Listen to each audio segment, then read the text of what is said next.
reclamamos nuestro dinero. ¿Quién se lo ha robado? Jamás va a confiscar las cuentas de nadie. El país ha vivido 10 años en dolarización, aunque es un sistema que necesita fortalecerse de manera constante. Hoy en nuestra tercera entrega recordaremos cómo antes de dar este paso radical, los precios subían a diario. La inflación con el sucre incluso superó el 100%, como la crisis de entonces obligó al cierre de muchos negocios y solo después de algún tiempo vino la recuperación para quienes habían perdido casi todo. Enseguida un reporte especial de Pedro Jiménez con los hechos y los protagonistas en una mirada al país antes y después de la dolarización. Los dólares todos los días sube entonces nosotros no podemos hacer nada. Y no sabes en qué momento puede subir o puede bajar. Entonces estamos aprovechando de una vez. Vamos a hacer lo poco que tiene uno para ver si que por lo menos se mantiene el valor adquisitivo. Corría el final del año 1999 y la cotización del dólar llegaba a niveles inalcanzables. Un dólar que se vendió en 6.825 sucres a finales del 98 pasó a 18.000 sucres en diciembre del 99 y al empezar enero del 2000 hubo jornadas en las que alcanzó los 29.000 sucres. Un dólar sin control, nerviosismo en el mercado cambiario. La gente se había volcado a comprar dólares como nunca antes. Y es que las cosas costaban ya no miles, sino millones. En solo una semana, una refrigeradora importada pasó de 29 millones a 40 millones de sucres. Un televisor de 21 pulgadas de 8.400.000 a 9.300.000. Y una llanta de 1.100.000 a 1.700.000 sucres.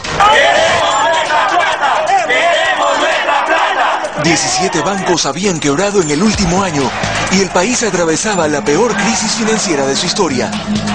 El desempleo había pasado de promedios del 9% en 1998 a niveles del 13% en Quito y 17% en Guayaquil hasta finales de 1999. Al empezar el año 2000, el crédito en sucres estaba suspendido. Las ventas habían bajado en un 80%, decenas de negocios cerraron y se anunciaban despidos. Eso significa que el pueblo ecuatoriano se va a quedar desocupado. Estamos generando solamente la quiebra de nuestras actividades. La dolarización fue entonces el último paso desesperado del gobierno para salvar la economía. El modelo empezó a consolidarse con la Ley de Transformación Económica, aprobada por el Congreso un par de meses más tarde. Y fue entonces cuando el Banco Central comenzó a reemplazar los sucres en circulación. El sucre perdió su valor comercial en septiembre del 2000, pero el canje por dólares se extendió hasta el 8 de junio del año siguiente. En ese último día hubo quienes expresaron con pena la desaparición de la moneda local. Entonces esa es la razón que siento pena, que se nos vaya nuestra moneda. Y esa misma noche un grupo quemaba una réplica enorme de un sucre hecho en cartón. Era la despedida a una moneda que había circulado en el país durante 116 años. Pero la dolarización llegaba con una advertencia. El entrar en la dolarización no es un juego. De ahí no vamos a poder salir. Y con una promesa. El pro más grande es la estabilidad. Muchos, sin embargo, no la aceptaron al inicio. Hubo manifestaciones en las calles porque los precios siguieron subiendo.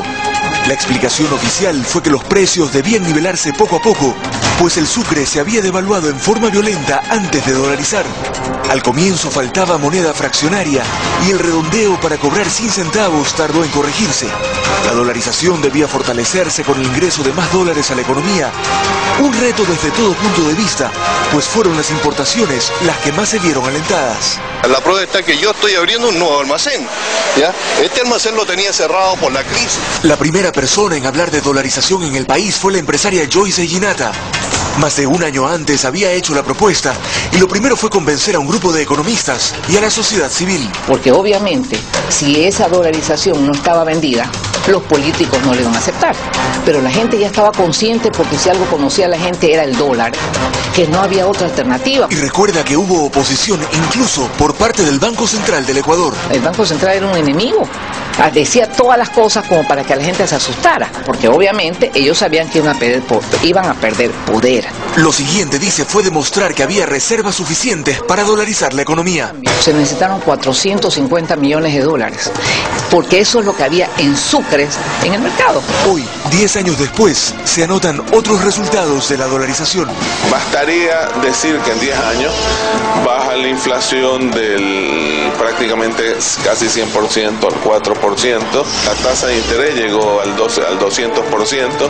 En este momento la tasa de interés bordea el 10%, 12%, 15%. No resultó tan fácil porque el país antes de la dolarización estaba devastado, ¿no? Esta señora, Raquel Rugel Salazar, lo recuerda muy bien, pues la crisis golpeó la economía de su hogar, como la de otros miles de ecuatorianos. Mi esposo es mayor, ¿no? Un poquito mayor que yo, entonces se quedó así como que dijo, ¿qué pasó ahora? ¿De qué vamos a vivir? Dijo así, se asustó muchísimo, porque todo el ahorro que tenía, pues, de la jubilación de él, pues no quedó nada.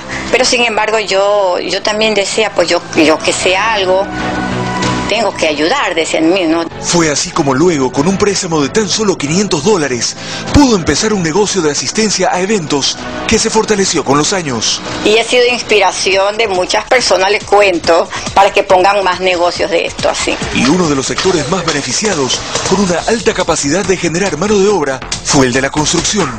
En 10 años, la fuerza laboral se incrementó en no menos de 150.000 puestos de trabajo. La producción de cemento se duplicó, la producción de cerámica se triplicó, el crédito bancario se ha multiplicado por 10. Hoy, 10 años después, este modelo monetario se ha consolidado en el país, aunque su fortalecimiento sigue dependiendo de las mismas condiciones de antes. Mayor producción, más exportaciones para garantizar un flujo constante de dólares a nuestra economía. Una economía que durante una década ha venido luchando por la prometida estabilidad, en medio de una dolarización que ha tenido sus costos, pero que al mismo tiempo se ha dicho, salir del sistema sería más traumático y mucho más costoso todavía. Pedro Jiménez, Ecuavisa. El dólar como moneda, sin embargo, no consta en la Constitución ecuatoriana, pero sí se crearon leyes que respaldan el nuevo sistema monetario. 10 años después, hay quienes lograron superar el escollo que dejó la peor crisis financiera de la historia del país. Aunque para millones de compatriotas que tuvieron que emigrar, especialmente a Europa, el dolor persiste.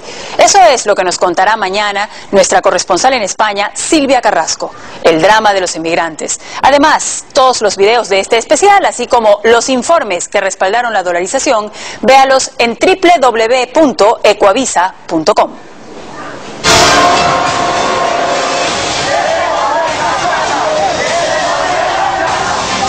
Reclamamos nuestro dinero. ¿Quién se lo ha robado? Jamás va a confiscar las cuentas de nadie.